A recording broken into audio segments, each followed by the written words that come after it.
The following is a sponsored message from Monarch School. Voice of San Diego is a nonprofit, and a majority of our budget comes from listeners and readers like you. But we also depend on revenue from grants and advertisers to maintain independence and produce more of the hard-hitting journalism you expect from us. Did you know that a student who does not receive a high school degree is 4.5 times more likely to experience homelessness as an adult? At Monarch School, they are working to change those odds. Monarch educates youth experiencing homelessness in San Diego and empowers them to succeed in both school and life. To learn more about Monarch School and find ways to get involved, please visit monarchschools.org.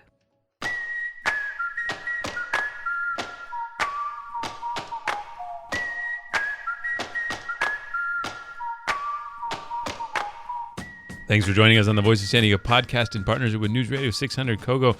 I am Scott Lewis, editor-in-chief at Voice. I'm joined as always by assistant editor Andrew Keats. What's up? Let's do this. Let's go. And Sarah Libby, our managing editor. Hello. All right, coming up this week, our big story about a La Jolla High School teacher who harassed and abused students for years. We've told this story before.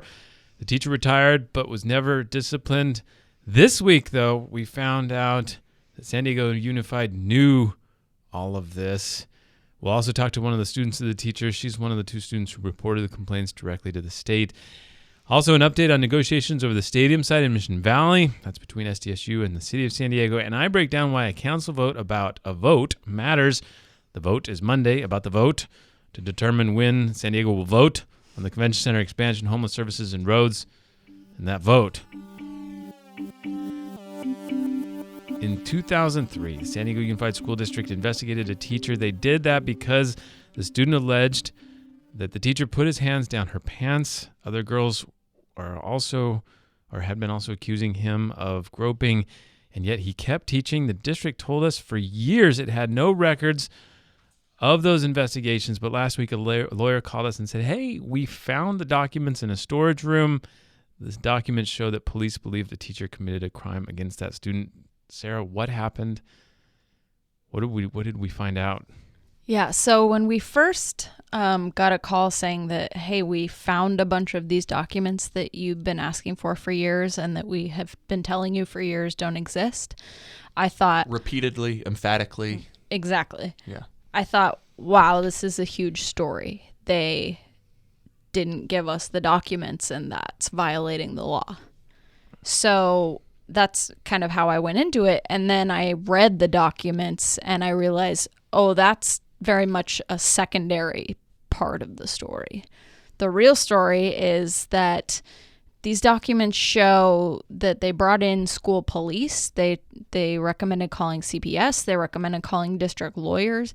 And at one point over that incident in which the teacher's alleged to have put his hands down a girl's pants, the school police investigated and they substantiated that complaint. They determined that he committed a crime, and they did literally nothing. He didn't get a warning. He wasn't removed from the classroom.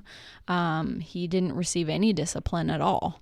And then fast forward about 10 years later, just a huge stream of people complained. Parents came in and spoke to the principal with their concerns. Girls came in one after the other. And when the principal interviewed the girls, he asked if anyone could corroborate their accounts, and they provided, 7, 8 more girls who all had their own stories.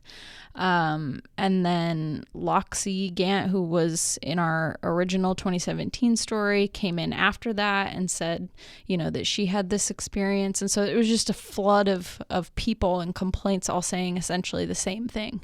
And again, they brought in police, they brought in lawyers, and nothing happened. Yeah, so remember our first story about this, we first started investigating in 2015. We weren't able to get the story done until 2017. And there was a lot of parts to it, but one of the most disturbing parts was that this person, Martin Teachworth, taught AP Physics. And that was a class that a lot of people who were high-achieving students signed up for, and in many cases felt they couldn't leave the class because they had already signed up. They were in their senior year or whatever. They couldn't change their their relationship and their agreement with the school that they'd been accepted to in college or whatever situation they had as far as their college prospects. This wasn't one of the kind of classes you can just switch out of easily. That was one of the most disturbing parts. And then I remember a story of a woman who wondered if she might have pursued a career in technology or science, and thinks that because she had such a bad experience in this and wasn't able to go to the class, that was a significant impact there. The impacts of this man in this situation go well beyond just the specific instances of inappropriate misconduct, right? Yeah, absolutely. I think that was one of the hardest things to read about in the notes about these investigations is, they would ask the girls, do you want to transfer? And they'd say, no, I need to get into college. And, AP credits can be translated into college credit. And so that's like a significant amount of money you could be saving and time you could be saving by getting that out of the way. And so to just not take that is a really big deal. And in many instances, when they had that option, it was like, okay, you can be dropped down to advanced physics. Guess who teaches advanced physics? The same person. Mm-hmm. And so it was really, they had no options whatsoever. And to then just, have the principal kind of raise his hands up and say, well, there's nothing I can do. Some of these people want to be anonymous because they fear retaliation. So, what do you expect me to do? So just to be clear, the school district knew, substantiated that he had done this stuff, left him in the classroom for years and years until another flurry of complaints and investigations come up. Then they suspend him briefly. They can't corroborate it or whatever, or say they can't. And then they leave him to teach again. So how many more people were exposed to his, alleged actions over that period? Yeah, and that's a point that I really want to drive home is, so we've been talking about public records for weeks and months and how access to them is so important. And I think, people maybe have the impression that when an agency denies public records that like me, Sarah, and you, Scott, and you, Andy, are like the victims of that because we don't get the records we asked for and we don't get to write the story that we wanted to write. But Ashley McGlone, our colleague, first started investigating this case in 2015, and we know that he was removed from the classroom in 2016 because of more complaints. And so that to me says that if we had gotten those records in 2015 and we had written this story at that time, I don't think that he would be in a position to abuse more girls in 2016. And so that is the real reason public records matter and why fulfilling these requests is so important, because you can save taxpayers from corruption, you can prevent abuse of children in public schools, and what's more important than that?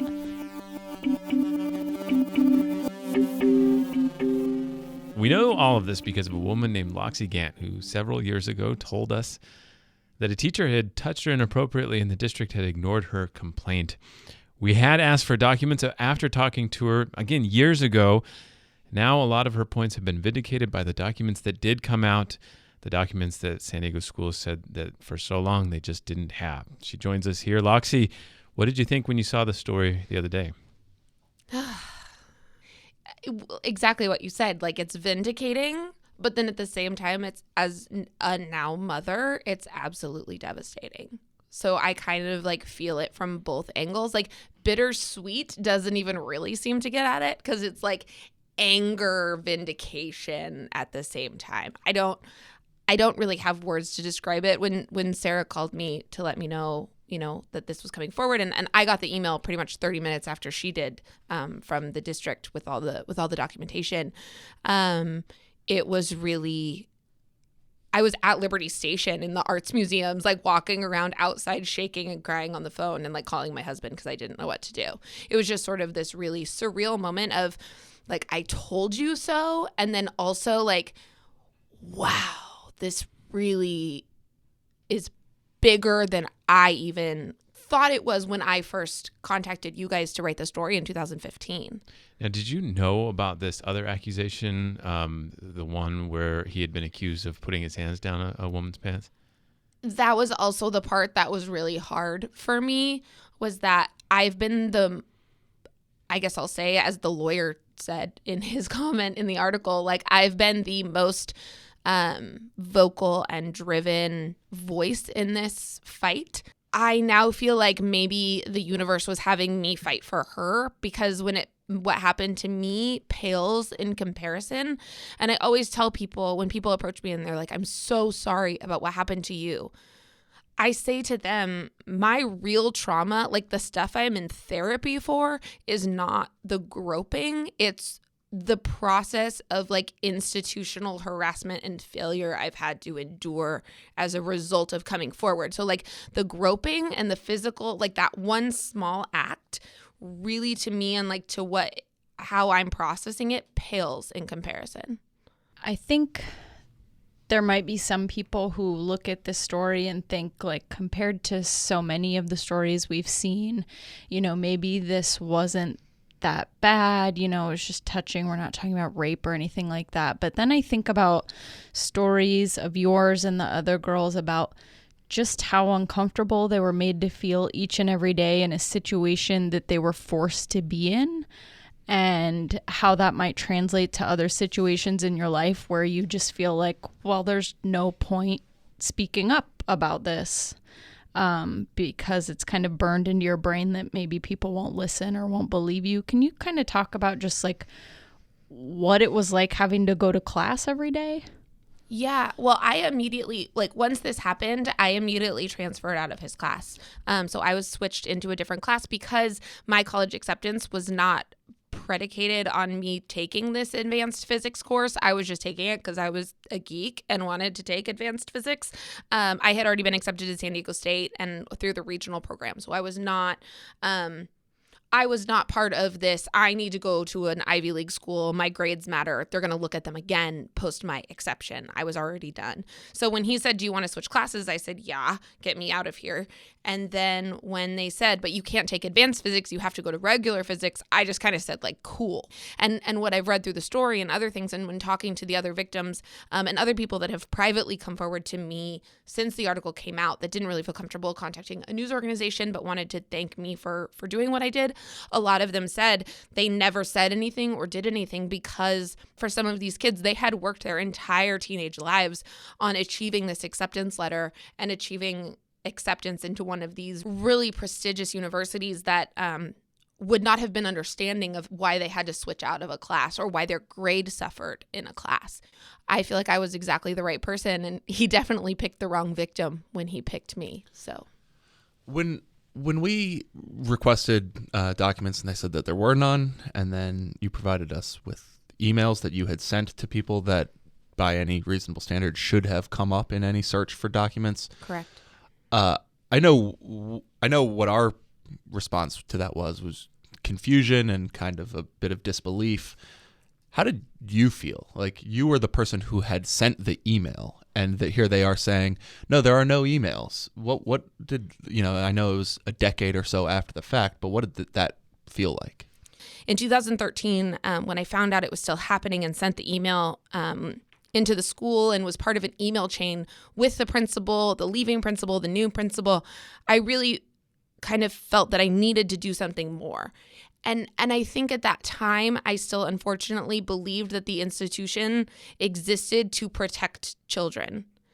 And I feel really naive in that fact. So I think like when all this stuff came out, I just really wanted to make sure that these kids were safe. And that's really been my whole priority this whole time.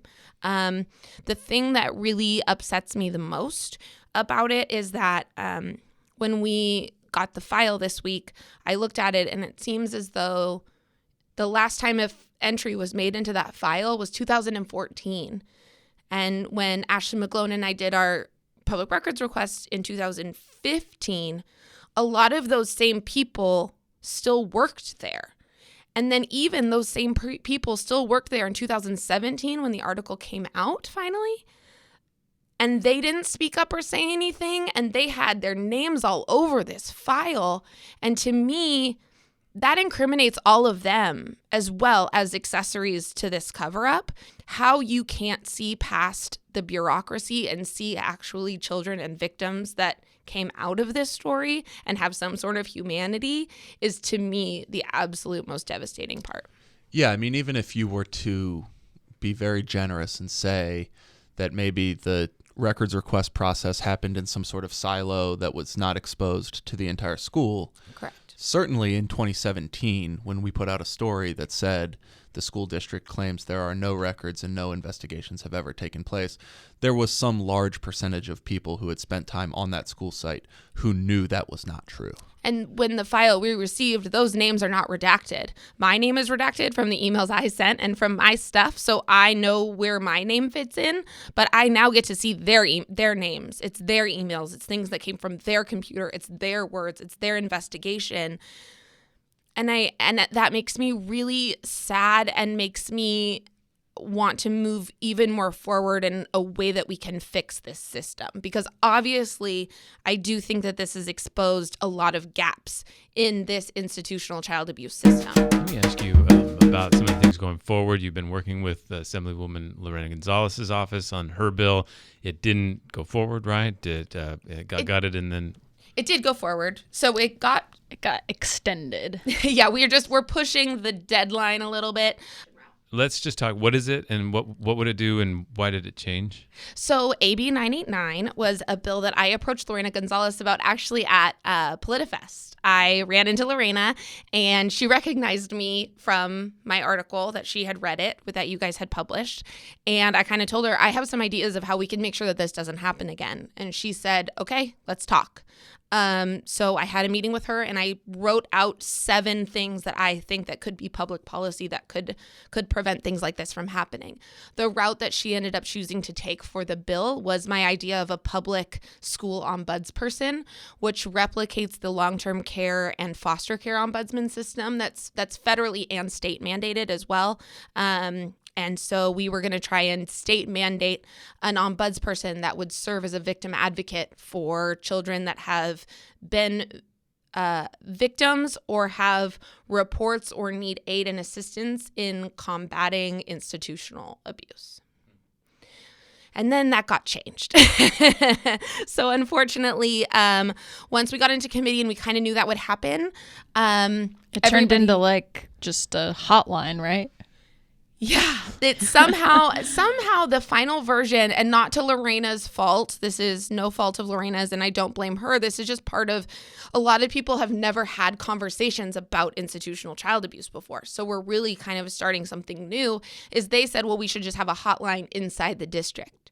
And what we've learned from all of your reporting is that inside the district is the problem.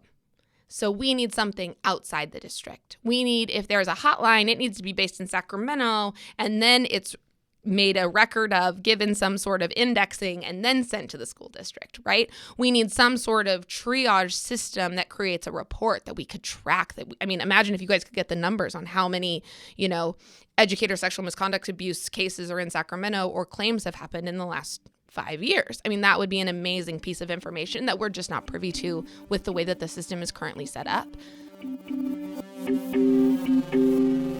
Oxy Gant, thank you for coming in. Thank you.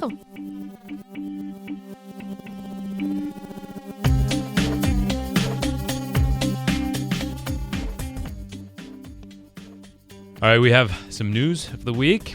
This week, we got an update on negotiations between the city of San Diego and San Diego State University. Okay, you guys remember a few weeks ago when City Councilwoman Barbara Bree said that there was no need for intense negotiations between the city and SDSU because the major deal points were all set and all that? Very well, yes. Well, something's changed.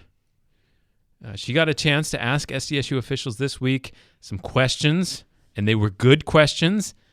Here was the first one. This got our attention. The demolition of the existing stadium. Who do you think is responsible for paying for that demolition? Well, that was addressed in the initial appraisal back in 2017 by Dave Davis appraisers. And I believe that was listed as a deduction in a sale price in that particular appraisal. So in your mind, is that a reasonable deduction? Not to negotiate right here, but I certainly do as far as San Diego State's perspective. So, that appraisal was done by Soccer City, so, who had their own self-interest. So anyway, just I don't have an opinion at this point, but it could be something that's open to negotiation. That representative of SDSU was Vice President Tom McCarran.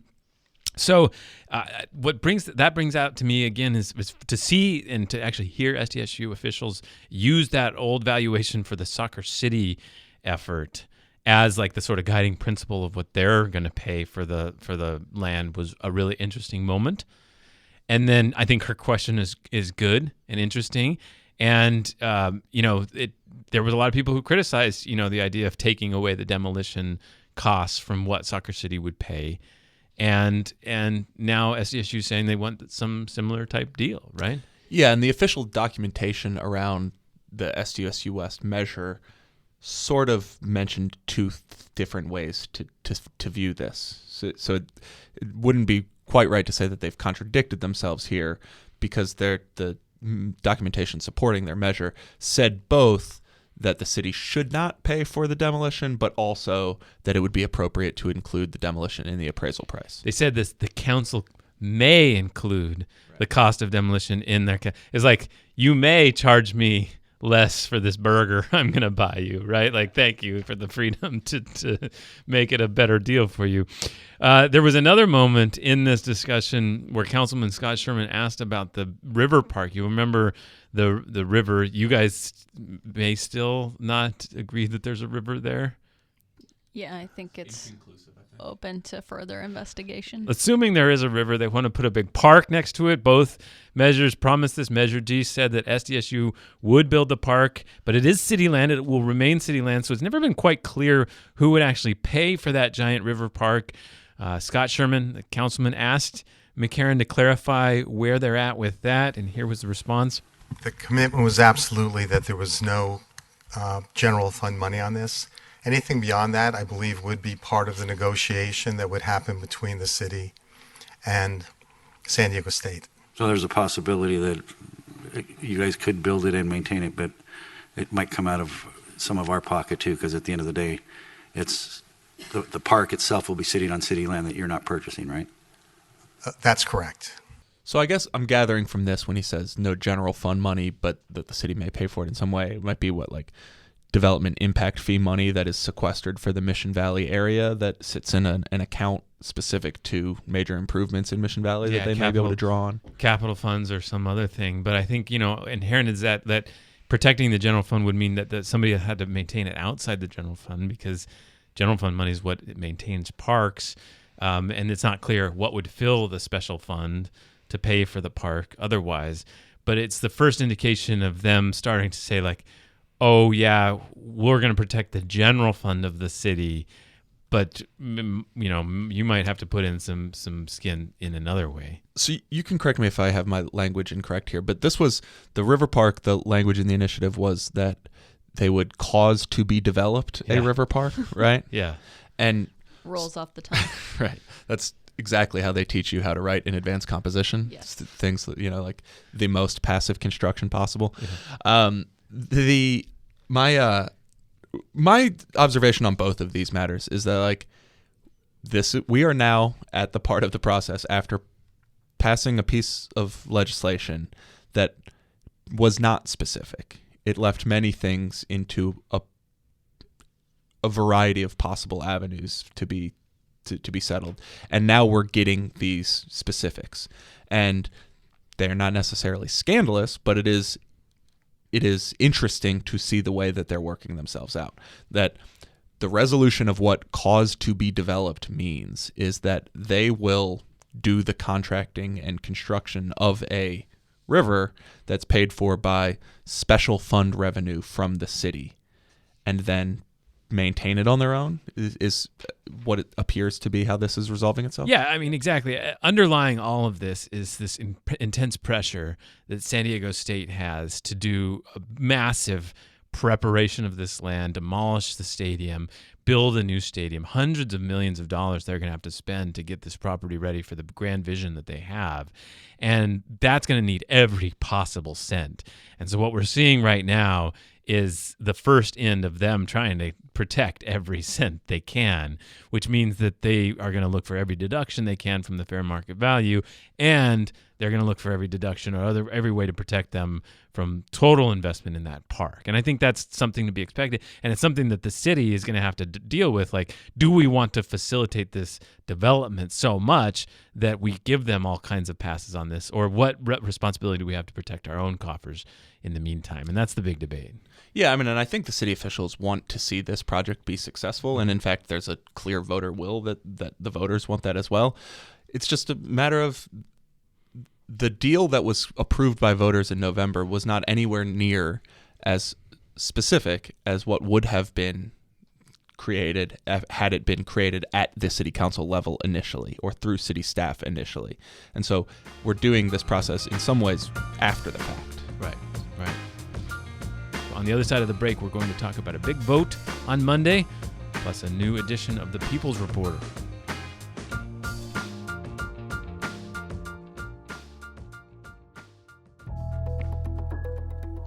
Interfaith Community Services is North San Diego County's largest provider of social services. With programs ranging from food, housing, employment, youth services, addiction recovery, and more, Interfaith serves over 17,000 of their neighbors in need each year. Headquartered in Escondido, their mission is to help people help themselves. And to do that, they need your support. Visit www.interfaithservices.org to learn more. We are back. One thing that happened to me a few years ago is I got to go on public or on sports radio a lot.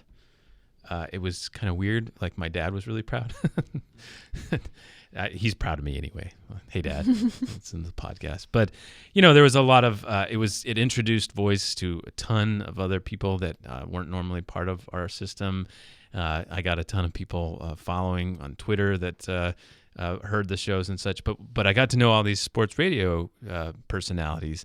And in particular, a few people over at 1090. And in particular, Darren Smith and Marty Caswell, who run the midday show over at 1090. And I, along with a bunch of other people, were shocked this week to hear them talk about how they had been literally taken off the air, not just the show, the whole station, the mighty 1090. Now, they're one of those stations that broadcasts across the border, so you hear all the not Spanish language political messages from Mexico and such. So that tower, whoever owns that tower, and whatever business relationship they have with the BCA radio, they said you can't broadcast from this tower anymore. And so just radio is so full of drama all the time that these abrupt sort of cancellations and stuff. This was one of those. And they announced that the whole station was off the air. Now they kept streaming and doing other things, but it's unclear what the future of what was kind of a big deal in town, a major radio station. They broadcast the Goals games, they broadcast the Seals games. There's all kinds of different action on there. They used to have the Padres. And so, it was a little disturbing. Again, Darren Smith, when Marty would text me to be on the show, I'd respond right away because he's an excellent interview. Sports radio ironically had a lot of space to talk about land use and public policy and get really detailed on some of this stuff that we would cover. Yeah, you do like an interview for like 30 minutes on some of these topics, and way more than like KPBS would give you or something. And so it was just it was really jarring. So if any of you listen to this show and are part of that station, sorry about that. Hope it all works out. There might be a way to work it out. I don't know. 3 in the afternoon. I am Darren Smith. I am here. I'm looking at Jordan Carruth.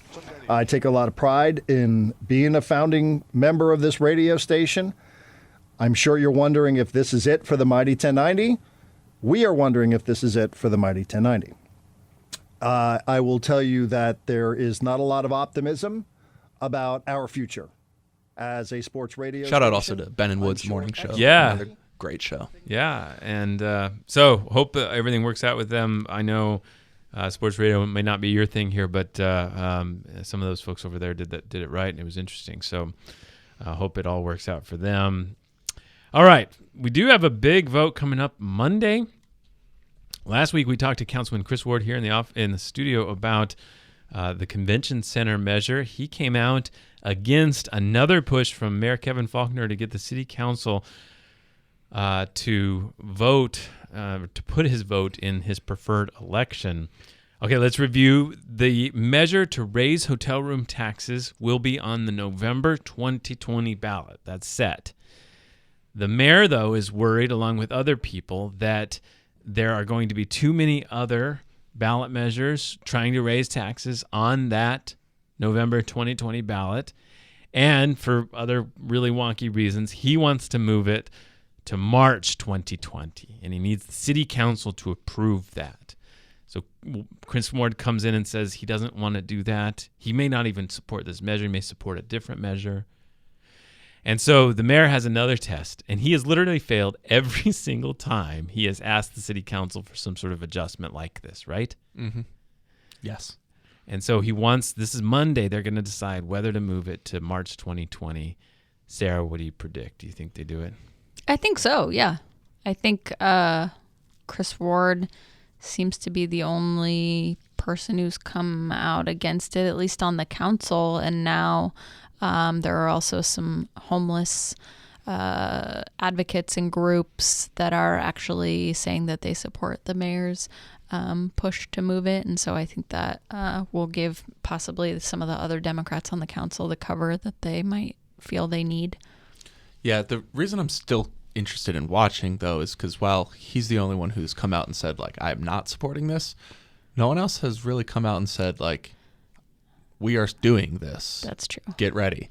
So they just haven't said anything. I still just don't understand. And don't get me wrong, I think they fully will try to explain away why this is different than their other Measure L arguments. So they were so adamant that they had to comport with Measure L and put everything on the November ballot. And I am interested to see if they explain away why they're not going to do this this time.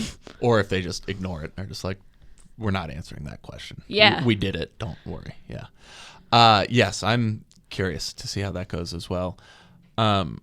The reason I think, though, they'll probably go for it is, like, I don't think they want it on the November ballot. Yeah, and that's the all eyes right now are on Georgette Gomez. She's also chairwoman of the Metropolitan Transit System, and they want to raise taxes likely on the November 2020 ballot. And so she's been negotiating with the mayor, and so we'll see if she decides that she wants to support the mayor's move to March 2020 to preserve her own ballot measure, and maybe she's part of all this deal making to make the measure more attractive to some of these homeless groups and stuff like that, right? Yeah. And so I don't know. It seems like I can see her doing that, but I could also see her being compelled by this sort of conscience progressive push to hold her to Measure L. So that's why this is kind of intriguing. Yeah. So also now Measure L is not vague about this. It says it should be on stuff in November when voter turnout is the highest. And so there that is, clear. But I think turnout's going to be pretty high in March. Yeah, that's true. Yeah. You know, like the presidential election is going to be happening, and California will matter a lot in the Democratic presidential primary. So not only do I think turnout will be pretty high, like, for instance, probably higher than it was in November 2014, but I think it'll be very high among Democrats. Mm-hmm. I don't know that matters, though, just given No, sure. the I stand mean, they took on principle. Right. Measure L doesn't say, like, comma, Right. unless there's a presidential election that will really drive turnout to be very high. That's moved for the first time. Yeah. Yeah. But in terms of numbers, though, like I do think a lot of people are going to vote in that election. Yeah, Andrea Guerrero, who leads Alliance San Diego and supported Measure L, among many others who supported Measure L, one of her points I thought was really interesting was she basically said, like, look, if you move this election to March, on what principle are you ever going to say there's no that going you back after that you shouldn't move something to a primary again? You know, like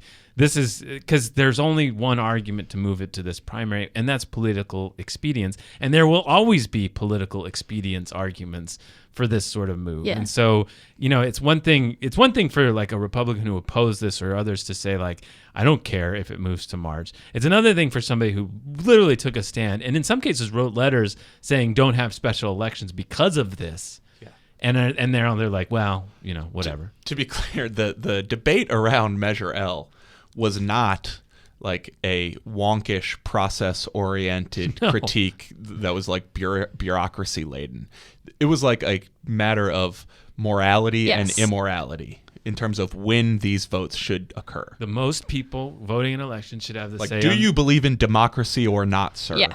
was the pose of the arguments in favor of Measure L. And if they do move it, I mean, it essentially lasted like one election cycle before becoming like kind of moot. That would be classic San Diego. So that's why we're going to be watching on Monday. Stay tuned for that. And we'll, of course, have the update in the morning report and on our site after the vote about whether they did move that to March. March 2015 or 2020 is coming up. It's not a year away.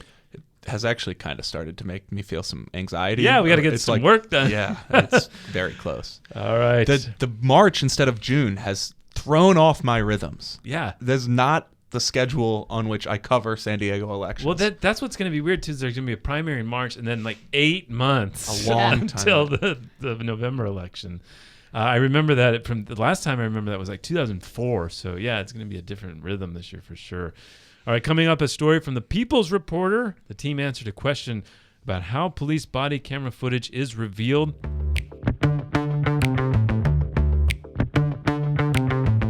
Welcome to the People's Reporter, a feature from Voice of San Diego that answers your questions. I'm Adriana Heldiz.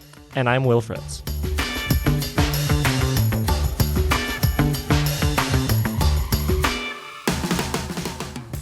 Will, this is your first People's Reporter. How does it feel? It feels awesome. Yeah, I'm an intern. I've been here a couple months, and this is pretty much the first story that I was working on. So, yeah. Well, great job so far. Thank you, Adriana. Okay, let's get right to it. The question is, what is the direct policy and specifics of the policy for release of police body cam video to the general public? That was from Richard Tanner, and his question I think is especially interesting because it's relevant for all of California, not just San Diego. Yeah, exactly. So, Will, what did you find? Well, okay, before we get into how the public gets their hands on the footage, we have to talk about the cameras.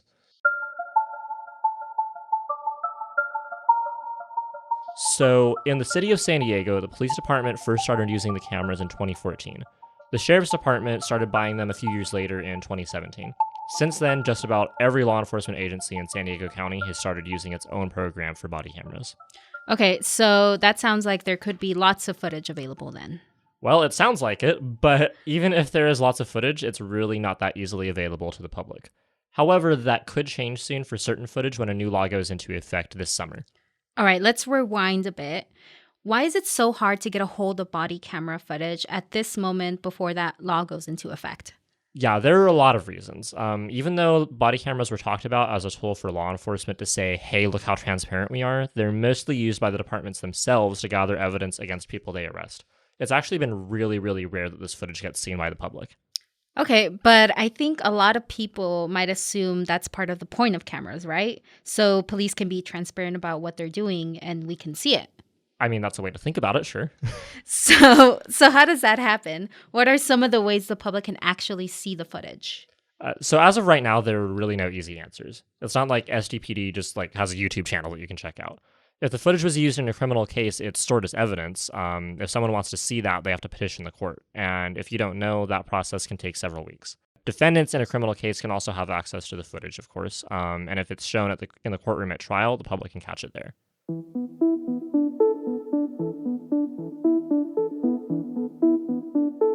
Okay, so let's look a bit ahead at that new law. How about it change this whole process? Right, so the new law would require law enforcement agencies to release body cam footage within 45 days of a critical incident, unless it interferes with an investigation. And what's considered a critical incident? Morning. Morning, San Diego Police. Oh, I'm sorry. A critical incident is anything like the discharge of a firearm, an incident in which the use of force by an officer resulted in death or great bodily injury, anything like that. Got it. So within 45 days of an incident, the footage of the incident should be available, and you can request it through the department in question with a public records request? Right, yes. Okay, so what if the footage isn't part of a criminal case? How would someone get their hands on that? So footage that is relevant to a complaint made against an officer or deputy can end up in a couple of groups of citizens. One is the Community Review Board on Police Practices, which is the oversight group for the San Diego Police Department.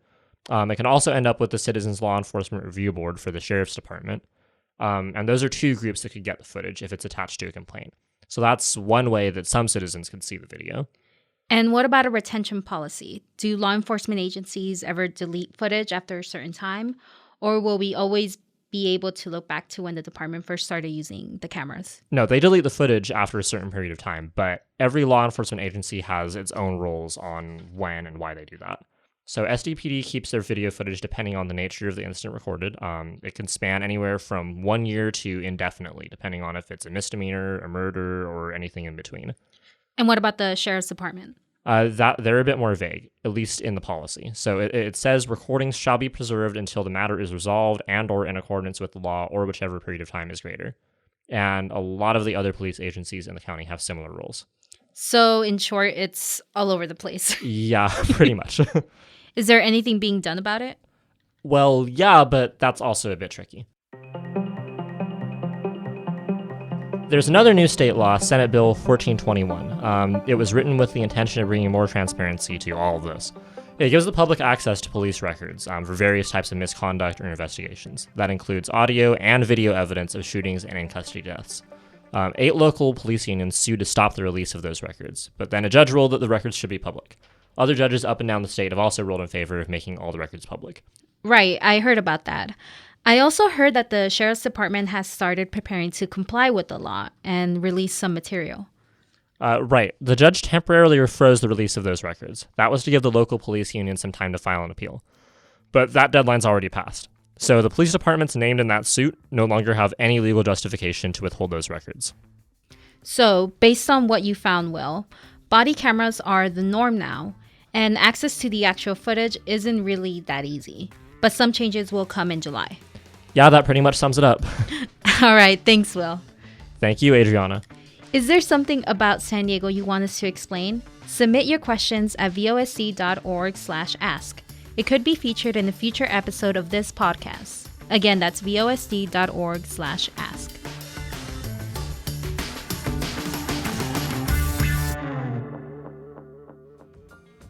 Thanks for listening to the Voice of San Diego podcast. And don't forget, we have a lot of newsletters that you can use to follow everything we do at Voice of San Diego. Get those at voiceofsandiego.org/newsletters. I'm Scott Lewis, CEO and editor-in-chief at Voice. Andy Keats is the assistant editor. Sarah Libby is managing editor. And this show was made possible and produced by the production team, Nate, John, Adriana, Heldis, and Megan Wood. We will talk to you next week.